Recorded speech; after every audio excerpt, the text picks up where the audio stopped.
That was Brother Zan's first time he recited, so Mubarak, well done. That was very beautiful, mashallah. May you recite many more, inshallah. So the next relation we look at is after the daughter, the sister, the wife. Now, when it comes to the status of a wife, I say this with myself personally, that I believe that the first wife of Rasulullah sallallahu alayhi wa sallam, Khadija al-Kubra radiyallahu ta'ala anha, is the most blessed person in Islamic history. The most blessed person in Islamic history. Now, why do I say this? Because facts are facts, and Khadija al-Kubra radiyallahu ta'ala anha was the first ever person to become a Muslim. She was the first person to accept La ilaha illallah Muhammadur Rasulullah sallallahu alayhi wa alihi wa sallam. Now this is no joke, because in Makkah Sharif at the time there was massive ignorance, massive idols were worshipped, and there were many social defects occurring in that city at the time. And this woman, she was very wealthy, very wealthy.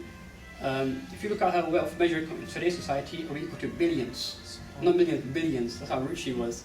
And once she became Muslim, she gave away everything to Islam for the sake of Rasulullah sallallahu alaihi wasallam. So giving away all her money was no. Look how blessed that was, that she gave everything away, not one thing, she kept everything away for Islam to spread the message further.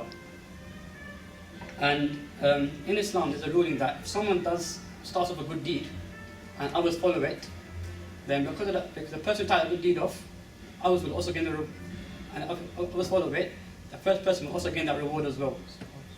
Does that make sense? Yeah? Okay, cool. So, for example, now today, if we've held an event for sisters today now, and let's say next year some brother or sister want to do the same thing again, and they do it because we've done this today.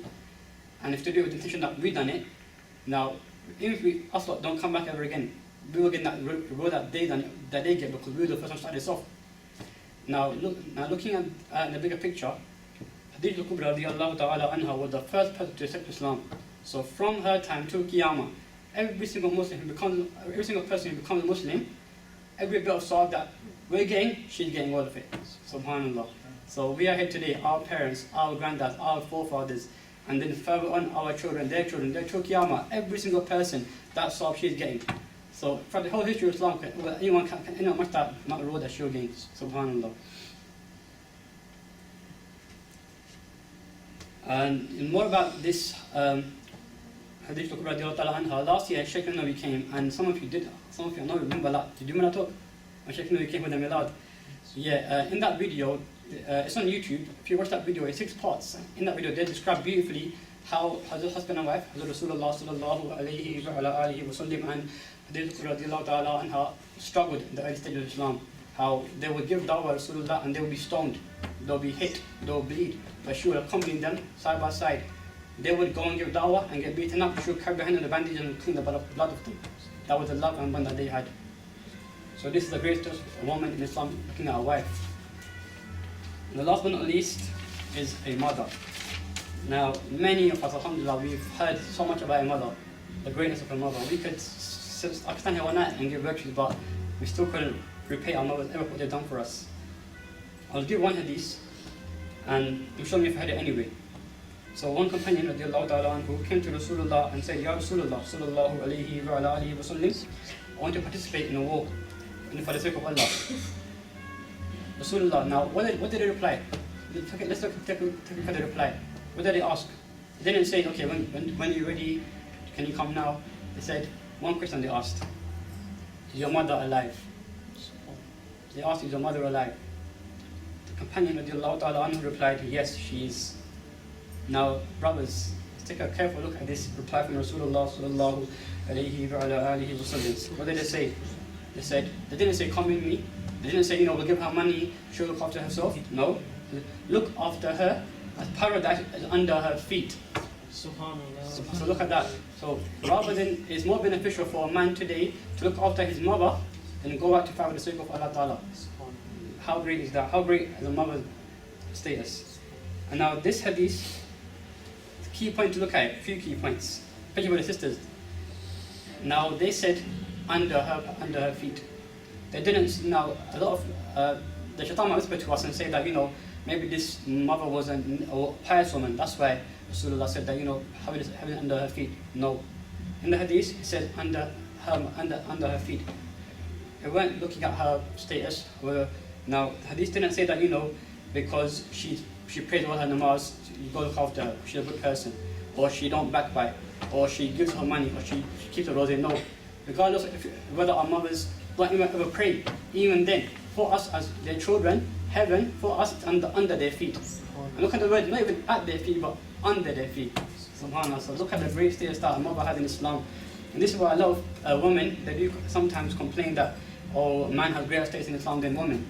Now, I would like to point this out because a man, he earns a status by, practicing, growing a bed, reading a salah, being good to people. For a woman, any mother, the minute you have your child, you might never pray one salah in your life as a woman. But even then, for your child, for him or for her, heaven for them is under your feet. A man cannot say this about himself. So this is the great status of a woman in Islam.